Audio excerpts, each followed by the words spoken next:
Welcome to Figures in History. Join us on a captivating journey through time as we uncover key facts about influential individuals who have shaped our world. In this episode, we will be discussing Rani Padmini. Rani Padmini, also known as Padmavati, was a legendary queen of Chittor, a historical city in the present-day Indian state of Rajasthan. Her story is a blend of fact and fiction, and she is a central figure in the epic poem Padmavat, written by Sufi poet Malik Muhammad Jayasi in 1540. According to the poem, she was renowned for her beauty, intelligence, and valor. Her life has become a subject of numerous tales and folklore, which often emphasize her commitment to preserving her honor over submitting to the enemy. Historians debate the historical accuracy of her existence, but her tale has become an integral part of Rajput folklore, symbolizing the Rajput ethos of honor and bravery. The most famous legend associated with Rani Padmini is the siege of Chittor in 1303 by Alauddin Khilji, the Sultan of Delhi. Khilji was said to be obsessed with Padmini's beauty, having heard of it from a banished courtier of Chittor. Despite never having seen her, Khilji was determined to capture Padmini and laid siege to Chittor. The queen's husband, Rana Ratan Singh, was captured during a deceitful negotiation, and Padmini is said to have agreed to go to Khilji only if she could first perform the Rajput funeral pyre ritual, Jauhar, choosing death over dishonor.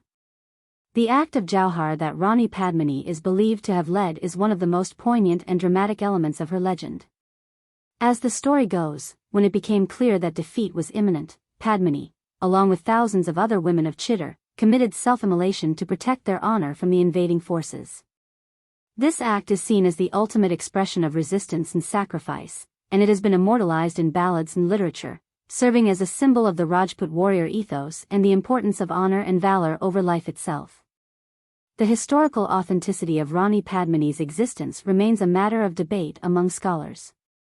While Padmavat is the most detailed account of her life, it was written over 200 years after the supposed events took place, and there are no contemporary records from the time of the siege that mention her. This has led some historians to consider her story as allegorical or a work of fiction. Despite this, Padmini's tale has been deeply ingrained in the culture and history of Rajasthan, and she is venerated by many as a historical figure. Rani Padmini's legacy extends beyond her death and the pages of history books. Her story has been a source of inspiration for various forms of art and culture. She has been portrayed in numerous Indian films, television series, and literary works, with the most recent being the controversial Bollywood film Padmavat, directed by Sanjay Leela Bhansali.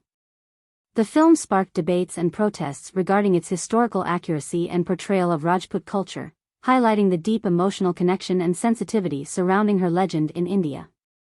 The palace of Rani Padmini in Chittor Fort, known as the Padmini Palace, is a significant tourist attraction and a site of historical importance in Rajasthan. It is said to be the location where Alauddin Khilji was allowed to catch a glimpse of Padmini's reflection in a mirror, a scene that is often romanticized in retellings of her story.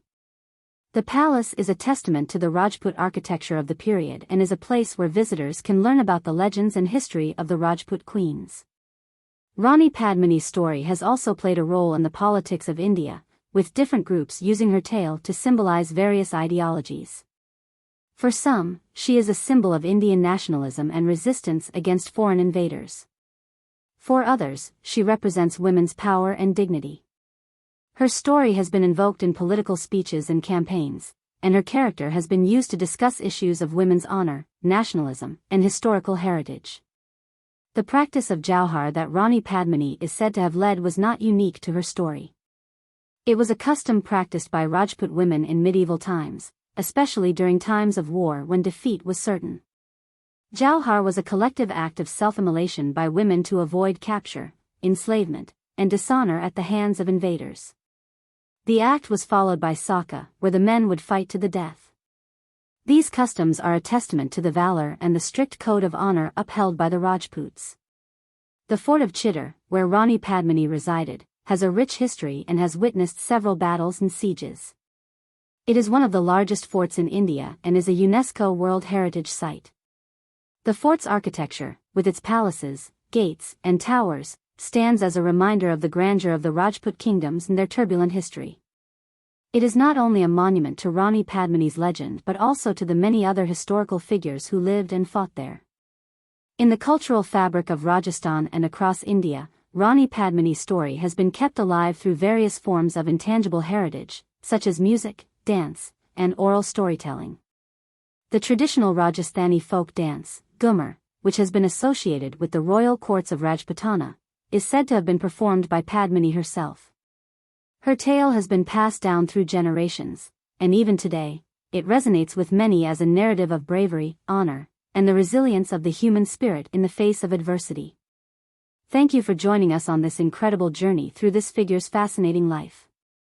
If you're passionate about history, don't forget to subscribe to Figures in History for more captivating stories of influential figures from the past. Leave a comment below and let us know which historical figure you'd like to see in future episodes. Your suggestions matter, and together, we can continue exploring the amazing figures that shaped our world. Keep exploring, learning, and shaping a brighter future through understanding the past.